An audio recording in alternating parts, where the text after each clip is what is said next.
Hi everyone, I'm John C. Morley, the host of the JMOR Tech Talk show and Inspirations for Your Life.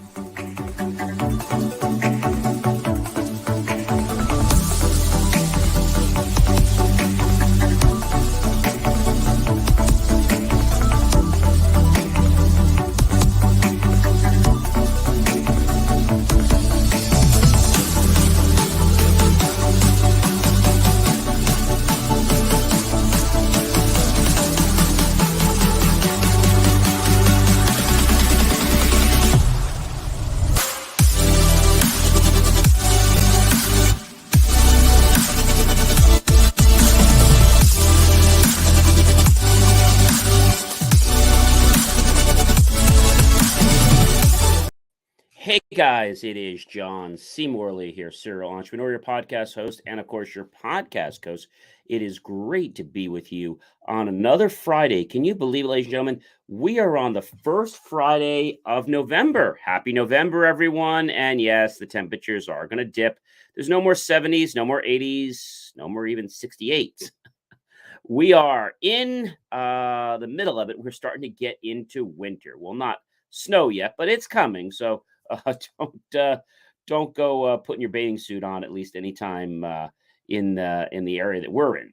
Anyway, we have a great show for you tonight. And if you are new here, you're going to notice there's a QR code at the top right-hand corner of your screen. What I'd love you to do is grab that smartphone of yours, point over the QR code like so, and touch that yellow ellipse. In just a couple seconds, you'll get my link tree, as easy as that. Now, if you are not actually watching, but you're only listening like an audio podcast, what I would love you to do is go to believemeachieve.com, from where my amazing, inspiring creations. And I want to let you know that we add a brand new section to our master LinkedIn tree page. If you basically go to the page, you'll see it says tools. If you guys can see it there, it says tools for podcasts, hosts, and guests. If you touch that, there's lots of great tools, whether you are a podcast host or a podcast guest, to make your show even more stellar and to help you, of course, being a guest. All right. So you guys always ask me, John, what is it you do? Well, you know I'm a serial entrepreneur. Of course, you guys obviously know that, right? But what you may not know is that I am actually, yes, a podcast host and a podcast coach. And I help people so they can scale by telling their stories. Now, you might say, John, this sounds a little bit crazy. No, it's not crazy, ladies and gentlemen. It's about connecting people to really amazing, amazing things. And it starts off, ladies and gentlemen, with a story. It starts off with a story. And it starts with a story because the story is how our lives change. All right, so let's get right in the thick of it. I can't wait to get into this show. This is an amazing show, ladies and gentlemen. It is the JMOR Tech Talk show, Series 2, show number 44. Yes. Great to be with you. So our first story that I want to talk about tonight is hackers interrupt the Passaic Council meeting, shout racial slurs. This is just absolutely terrible that this happened. Unknown individuals, I should say, were using fake names, and they hacked into the virtual portion of the city council meeting this past Tuesday night and used racial slurs and anti-Semitic remarks. Absolutely terrible. And there appeared to be 3 or 4 hackers who interrupted Mayor Hector Laura's remarks a few minutes into the meeting, and the audio and visual portion of the meeting was temporarily taken over and occasionally flashed back to Laura, who was trying to speak. The hackers, who all appeared to be men, shouted racial slurs and untruths regarding the September 11th attacks, and 3 of the Passaic's 7 council members are Orthodox Jewish people. The city police department is investigating the meeting, the vandalization of the cars belonging to members of the council during the meeting. I mean, this is when I say terrible, this is absolutely terrible. Local officials believe the incident is one of many in response to the Israel-Hamas war that resulted from the attack on Israel on October 7th. And this is just really terrible. So, you know, there have been other issues and incidents around, such as in Englewood, Teaneck, Lakewood. But for Passaic, The disruption Tuesday was especially surprising, and the officials were not planning on this. So just want to let you know that. And I think it's just terrible that that actually happened at that meeting. I think it's really terrible. All right. So this is a really interesting story. I think you guys are going to find really fun. AI bot capable of insider trading and lying. That's really interesting. So that just makes it very interesting to me that something like this could happen, right? I mean, you're probably saying, how does this happen? And I think a lot of people may not have, the total answer. But it's the truth, ladies and gentlemen. This is absolutely the truth.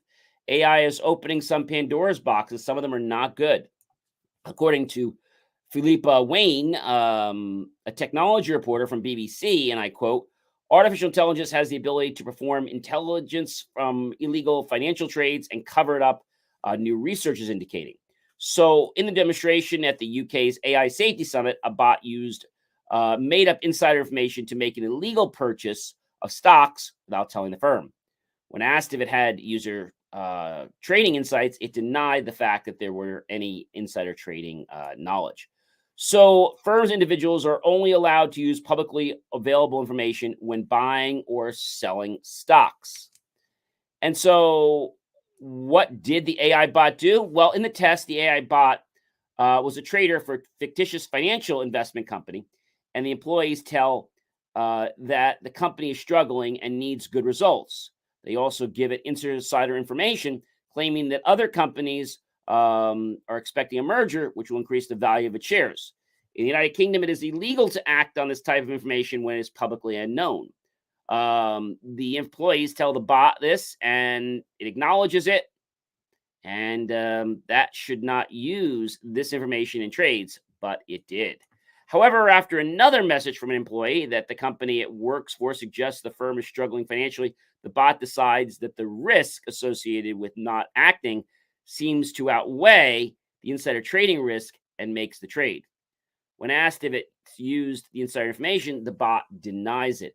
So I think this proves the point that AI is going to get people into hot water. And I don't just mean the Luke kind. I mean the kind that's going to really burn you. So AI in itself is not good. It's not bad. It's just like technology, right? It's how people choose to use it that makes it that way. And it's really interesting. And according to Apollo Research, they shared their findings with the OpenAI creators of GPT. And I quote, I think of them, this is not a huge update, says Mr. Hobbelin. He also says, quote, this is not something that was totally unexpected to them, so I don't think we caught them by surprise. Of course, the BBC had contacted OpenAI for comment, and they really didn't give too much information. So AI has to be regulated, because if we get unscrupulous people, well, they could be exploiting innocent people. So I think that's a big, big problem. Very, very big problem. So I know you probably expect that. I have another one for you, Spot. Now you might say, who or what is Spot at a company called Boston Dynamics? So Spot is there, and I quote from the company Boston Dynamics. It's the agile mobile robot, automating sensing and inspection, capture limitless data, and exploring without boundaries. People ask me, John, how much does Spot cost? Well, Spot costs just shy of $75,000, actually $74,500. Spot is not a house pet or a toy for entertainment. It's a four-legged robot that can walk up to 3 miles per hour, climb terrain, avoid obstacles, see 360 degrees, and perform a number of programmed tasks. Now, Spot is available to purchase from Boston Dynamics for just $74,500. It's a robot dog, is what they call it. Spot has some very interesting things, but recently they taught Spot a new trick, I'll call it. They actually made Spot a tour guide. And by being a tour guide, it was able to give, let's say, navigational directions around their facility to different people visiting. So I thought that was kind of cool. They tried a numerous set of projects, but this one seemed to stick because a lot of people were interested in what was going on. And so they decided to exploit this, I'd say, a little bit further. But what's really interesting about this whole robot situation is not that it could give tours, because that doesn't sound too hard. What they did, now they employed AI, artificial intelligence. Did you know that Spot can have its personality changed by changing just a few sentences? So it could be a cowboy, cowgirl, it could be a sarcastic robot. It could be a robot with a British accent, one that's very good with poetry.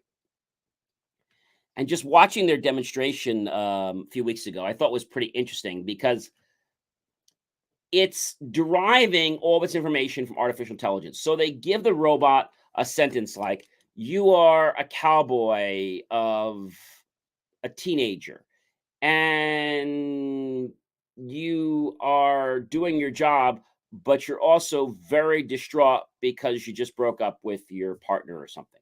So you can give it whatever you want. Or you are a wild robot, but gets tamed when it hears poetry. I mean, you can do whatever you want. So they change different things and it completely replaced the personality of the robot. I mean, when they did the one about, I think it was about the poetry coming from the British, right? But I think it's pretty amazing. Robot poetry. Um, a robot that can write poems, right? Yes, chatbot can write a poem. So, what poems has chatbot written? Well, um, chatbot wrote a poem about winter, but is it truly art? The Waterloo AI edits its way in on this, and this could be a challenge.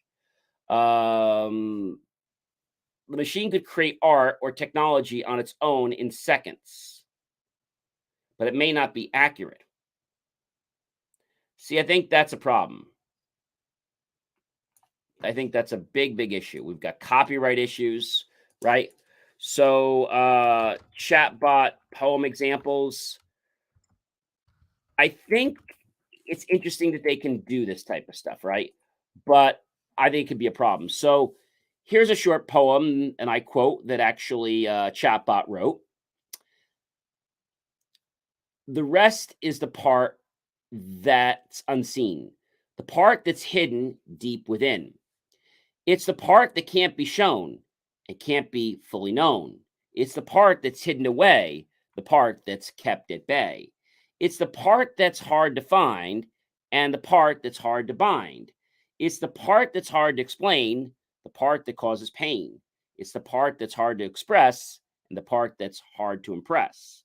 So when we say without the rest, we're talking about the part that's best, the part that's hard to understand and the part that's hard to withstand. So that sounds very interesting. So ChatGPT is very good at taking information and following rules, such as rhymes and how things sound. So it's interesting that it's able to do that, but it can. And so the fact that Spot was able to have this very unique British accent, very British accent. Like to give you an example, let me see if I can find one here for you. A chatbot British poem.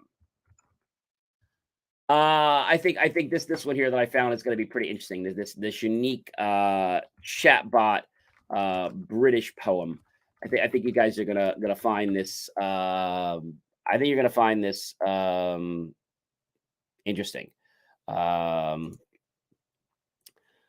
so, but the thing I think that's really interesting is not just the poem, is the fact that it's a British poem. Okay. Here's the one. A la Chapa. It's a la Chabat. Object adorable of charms. My sighs and tears may testify my harms. but my respect forbids me to reveal. Ah, what a pain 'tis to conceal, and how I suffer worse than hell, to love and not to dare to tell. So, all right, I'll give Chatbot the idea that it's good at some words, but where is it getting this information? And is it stealing it from someone that could potentially, let's say that it's theirs? There's so many issues with the legal system right now that we don't have a legal system for AI. That's right. We need a new legal system for AI. And it's going to change the way law practice is done when it comes to this. AI is going to revolutionize, we talked about this, the practice of law. I mean, really. Efficiency, legal tech startup ecosystems, you're going to be able to get research a lot quicker. But we learned about the one lawyer that actually used ChatGPT and failed. Yes, one lawyer used ChatGPT and then was found guilty for providing untrue statements. And this happened, ladies and gentlemen, I'm going to just bring it back to you on June 8th, 2023. So not very long ago. The lawyer for a man was suing an airline in a routine personal injury suit using ChatGPT to prepare a filing. But the artificial intelligence bot delivered fake cases that the attorney then presented to the court, prompting a judge to weigh sanctions as the legal community grappled with one of the first cases of AI, what they call quote unquote hallucinations, making it to court. Earlier this year, Colombia based Avianca Airlines sought to dismiss a federal court case in which a man, Roberto Mata, alleged he was struck by a metal serving cart on board a 2019 flight and suffered personal injuries. When filing a response, Meta's lawyers cited at least 6 other cases to show precedents, including Varghese versus China Southern Airline and Shaboon versus Egypt Air, but the court found that the cases didn't exist and had bogus judicial decisions with bogus quotes and bogus internal citations, leading a federal judge to consider sanctions. And a member of Mata's law team revealed he had used ChatGPT to conduct legal research for the court filing that referenced the cases, and the artificial intelligence tool assured him the cases were real. Stephen Schwartz, the lawyer who used ChatGPT and represented Mata before the case moved to a court where he isn't licensed to practice, signed an affidavit admitting he used the AI chatbot, but saying he had no intent to deceive the court and didn't act in bad faith, arguing that he shouldn't be sanctioned. Schwartz later said in June 8th's filing that he was mortified upon learning about the false cases, and when he used the tool, he did not understand it was not a search engine, but a generative language processing tool. He should have at least researched the information before bringing it to a court. I mean, come on. The lawyer explained that he hadn't used ChatGPT for legal research before and had learned for the technology from his college-age children, adding that he read articles about the benefits of AI in professional settings and how the tools could make legal research obsolete. Schwartz's lawyer declined to comment, and Forbes has, of course, reached out to the representatives for Avianca. So I think the issue is ChatGPT is a research tool, but we still have to validate its research. I think that's really the key that I want to say. So Boston Dynamics, Spot, which we talked about before, can do something else. Spot from Boston Dynamics can read gauges. That's pretty cool. Reads not only digital, but analog gauges. Now, you might be saying, John, how is that possible? Well, a digital gauge is pretty easy. They save time with automated visual inspections, so you can have Spot efficiently and accurately conduct visual inspections around, your plant. The question is, they can digitize analog gauges to verify the presence of safety equipment information and automate visual inspections and create more reliable results with efficient operations. So Spot can visit lots of different tanks and turn analog displays into a digital analytics. And Spot is able to capture valuable data about equipment health and trigger alerts if gauges are out of the desired range. Um, this is something that is very, very interesting. And you might be asking me, how does Spot read analog gauges? Well, many of the gauges, like I said, are in use are still analog. And you might be asking, how does it work? So the robot is set up to make its way to each gauge and capture a photo.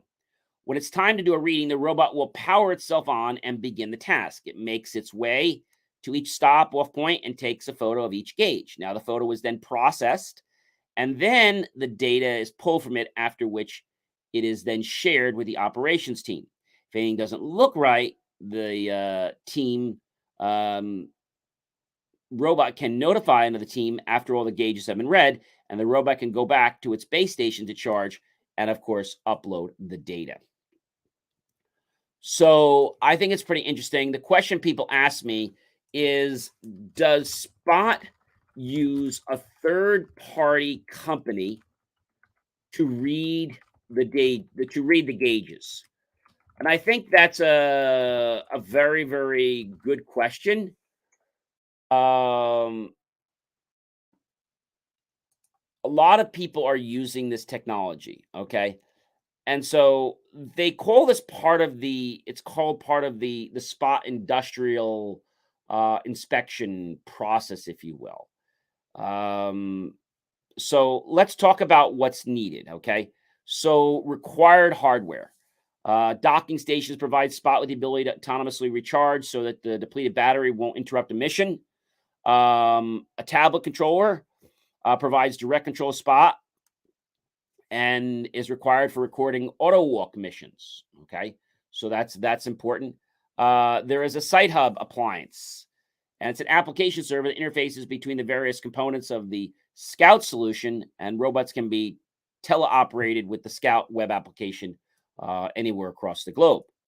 So you need a power supply. You need two RJ45 10 gigabit Ethernet ports. So basically, you start with a tablet. You start with a Wi-Fi mesh network, docking stations, network switches, routers, on-site browsers, firewalls, off-site browsers, remote sites, etc. And they made this pretty easy, to do. But I think a lot of people don't realize there are, how can I say, there are some really serious planning decisions that have to happen when we talk about this. And the question that people can ask: does Spot use third-party software, okay, to read analog gauges? And so there is a company called Levatus. Okay, so Levatus works with Spot to bring certain types of inspections to it. So one of the key components to Levatus' success, customers look for accurate analog gauge reading and thermal heat detection. Levatus partners with other AI industry experts to maximize operational efficiency. So Spot, the amazing robot we know, the dog, right, is trained by Levatus to be a necessary workplace asset, processing visual data in hundreds of different use cases. And Levatus looked to Boston Dynamics because the company is a pioneer in mobile robotics. I want to make a quote that Daniel said from the Enterprise Software Division. We don't want to be robotics creators. We don't want to reinvent the wheel on enterprise software. So we pull in partners who really specialize in those areas. We've been early adopter partners with Boston Dynamics for about 18 months now. And we were one of the first companies to build payloads, transmitted data, especially computer vision payloads for Spot. So I guess the question is, yes, Spot's doing it, but Boston Dynamics did not come up with that system completely themselves. Levatas works with Spot to bring opportunity to clients. It can read analog gauges. It can perform, let's say, facility inspections, detect anomalies, monitor equipment, protect employees, improve safety. And then it can learn from the data. But Levatas is more of a company that is able to process that data. And by them putting that knowledge into Spot, they can do some pretty powerful things that couldn't be done before. All right. So Amazon's AI-powered van inspection is giving it a powerful new data feed. What the heck is this all about? Well, imagine this, ladies and gentlemen. At the end of your shift, if you were a driver, Amazon's people will basically have to drive their vehicle through a camera-studded archway that logs every dent, scratch, or damage on the tire. That's pretty impressive. So Amazon is trying to upkeep safety, minimize repairs, so they can, get to the small ones right away. And this is interesting. The retailer is installing camera-studded inspection stations equipped with artificial intelligence powered technology called AVI, or automated vehicle inspection at hundreds of its distribution centers worldwide. And when a driver working in the facility out of any of the 20 delivery centers currently equipped with the tech returns their vehicle at the end of the shift, they slowly drive through a sensor-laden archway made by startup EVI. That's UVEYE, which is headquartered in the US and Israel. All right, so at least some of it's in the U.S. So that's at least a good thing. And the technology is made up of 3 separate components. High-res camera system. Okay, there's actually 3 parts of that. One scans a vehicle undercarriage. Another checks the tire quality. Another focuses on the vehicle exterior. So again, you've got the undercarriage, you got the tire, and you got the exterior vehicle. The data is then gathered and compiled into a 3D image of the vehicle and is used by machine learning software to identify whether the vehicle is damaged or needs maintenance. These algorithms will help them stay ahead of the curve, and to go through this process only takes just a few minutes. It's very, very quick to go through this. Amazon's senior manager of the last mile products and services declined to discuss company financials, but said in an interview at Amazon's event that the technology shaves about 4 minutes off what is usually a 5-minute inspection. So this could add up to a lot when multiplied over Amazon's roughly 100,000 strong global fleet. That's a lot. According to Mayeka at Amazon, he said, and I quote, "The technology should make the vehicle safer in part by catching vehicle maintenance issues earlier. The safety aspect is what we really care about," close quote. So I think it's interesting what they're doing. My question, though, is how accurate is this? So UVI is actually the formal name of the company, and they have been around for quite a while. Um, they're obviously getting a big push with Amazon, and so hopefully it'll help a lot of the other companies they're working with. So they work with dealerships, auctions, fleets, assembly lines. They are actually able to work on, let's say, what they call sensitive facilities, making sure that they stay secure, monitoring vehicles for hidden undercarriage threats or modifications. So I think that's a pretty, cool thing. And so this company basically has things for dealerships, things for what they call service lanes, trade appraisals. So these are just some of the things that they do. And I think it's interesting how this technology can work. So they are located right here, actually, in New Jersey. They're actually right here in Teaneck, New Jersey. They're in Norcross, Georgia, and they're also in Tel Aviv, Israel. Huh. That's a very interesting thing. And so the question is, you're probably asking is, how much? Not sure. I'd like to reach out to these guys and see if maybe they'd like to come on the show and tell us a little more about their product and what it does and how it does it. I think it's pretty remarkable. But I feel that whenever we employ AI, we've got to understand that it is a learning in process, right? It's never 100%. So I think that's very important to understand. Did you know, ladies and gentlemen, I don't know if you knew this, but LinkedIn, yes, that's right, LinkedIn hits 1 billion users. Wow, 1 billion users. That's amazing. So AI hits 1 billion users. And they launch a new coaching tool.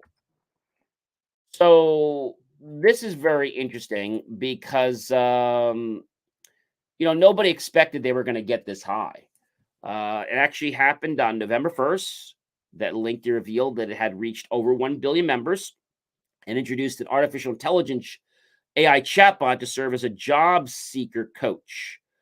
The chatbot, basically the Microsoft-owned company, launched another generative AI tool exclusive to its premium subscribers. Because again, I don't know if you guys know this, but Microsoft owns LinkedIn, kind of like a secret. Nobody really knows that unless you go hidden on the pages.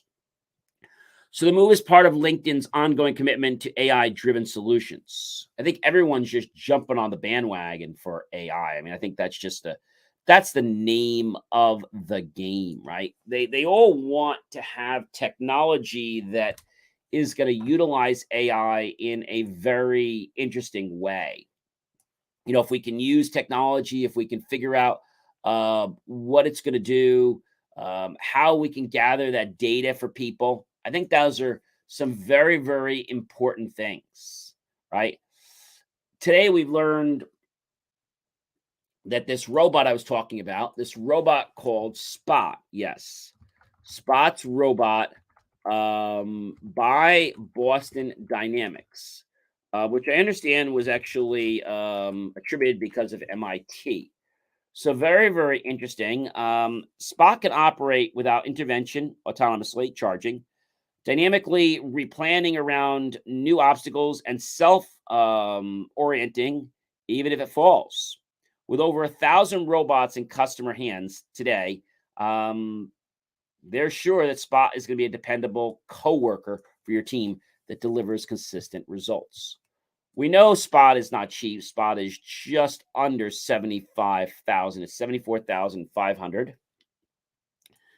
And it's pretty amazing because, see, Spot can be deployed in areas that might not be safe for humans, right? I'm not just talking about temperatures and stuff like that, but I'm talking about maybe conditions that could be hazardous, such as could be radiation, could be contamination, such as viruses in the area. So Spot is a compact, they say nimble four-legged robot that can, as they say, quote unquote, trot around your office, home, or outdoors. Yeah, for just under 75,000, yeah, I bet he can trot. And it can even basically map out your environment and then sense and avoid obstacles. This is a lot better than that Roomba or that home vacuum you've got that's supposed to be able to navigate around your house, right? It can climb stairs and open doors. And yes, it can also fetch you a drink. And it's very amazing, like what they're doing, because I feel that we're going to see more of this type of technology as we embark. Now, Spot came out in 2016. Then, of course, they made more revisions to Spot. Spot's like this dog, really. But then what they did is Spot goes down the stairs, by the way, by going backwards, which I think is very, very interesting how they're able to do that. So they rename the robot called the Spot Mini as just Spot, and the original Spot is now called Spot Classic. All right, so that's pretty interesting to know. So Spot has a variety of some interesting fancy footwork And of course, the way it handles its gait, such as crawling, walking, trotting, and also pacing. Spot can stabilize its arms, head, while shaking its body around and inspiring a lot of different things. But Spot, as we saw a while back, had almost slipped on a banana peel. Um, it then fell and it was able to get up on its own. Now, the thing about Spot is, unfortunately, is not quiet. It's one of the quietest robots Boston Dynamics has ever built, but it's still not quiet. Okay. Um, did you know Cirque du Soleil had auditioned Spot as a potential new troupe member? I thought that was kind of comical. Spot can be, in the rain, with no issues. Um, so I think it's interesting where it's going. I mean, it has lots of capability in what it can lift and the operating environments it can be in. Um, it's pretty amazing.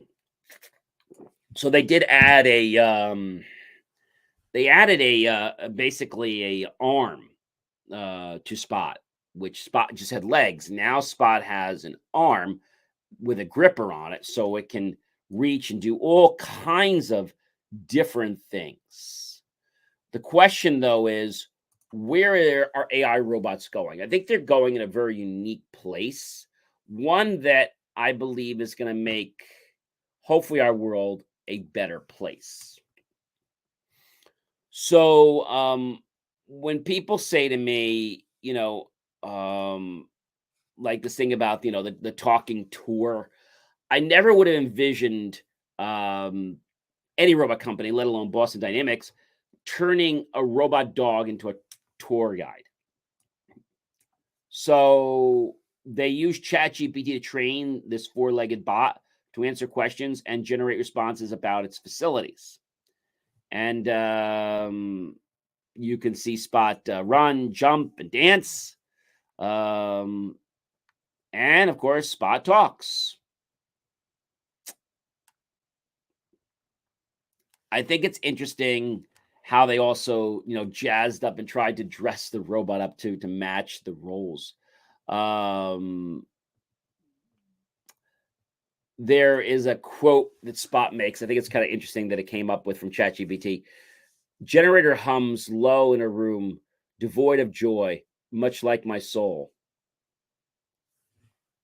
Generator hums in a room devoid of joy, much like my soul.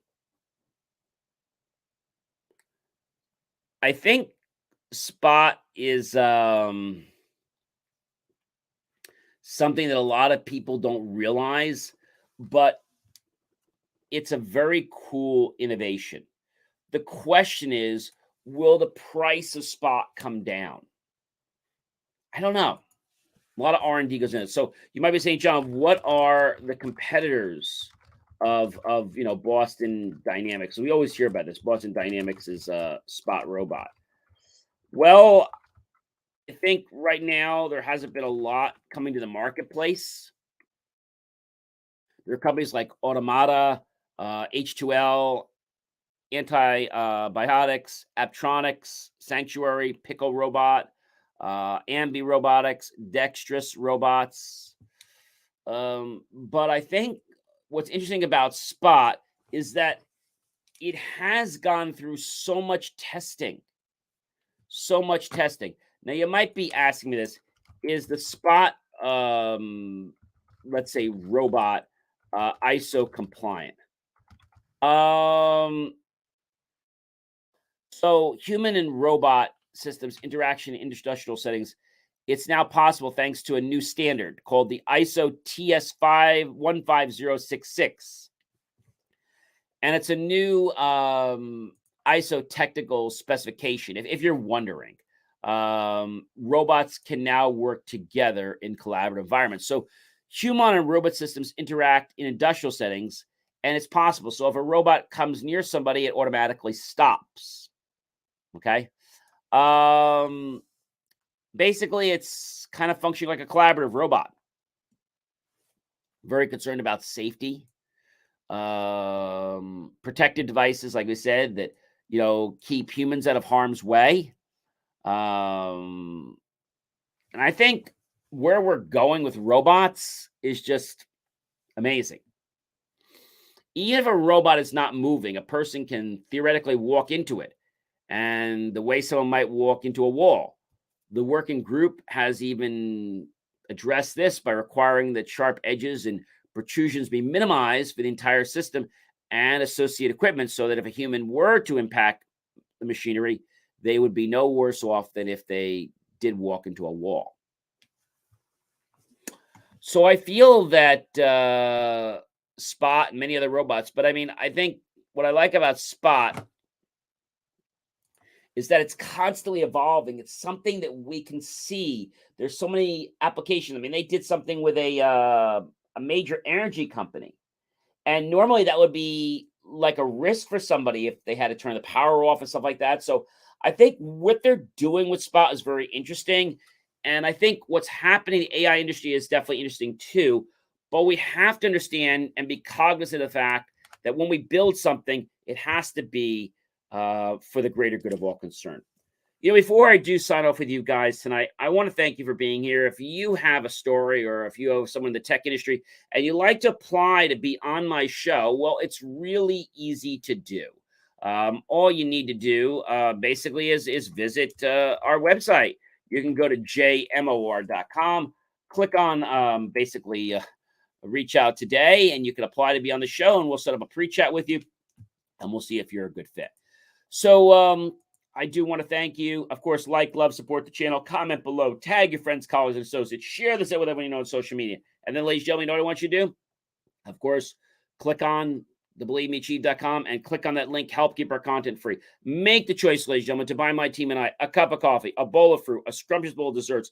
Either way, we're going to be grateful. Those pennies and dollars that you invest into us, we'll put it into new hardware, new technology, new equipment, new software, even new facilities, to give you the most jaw-dropping, motivational content that affects you and the world you're living in. I hope you guys have a great rest of your weekend. Please do check out more of my amazing, inspiring content at believemeachieve.com. Please keep subscribing, keep sharing. We want to grow these numbers. And also check out my other amazing podcast, Inspirations for Your Life. You can find that all at the link by scanning the QR code or going to believemeachieve.com. Because when we believe in ourselves, we can go pretty far. Have yourself a great rest of your weekend, and I'll talk to you real soon, everyone. Take care.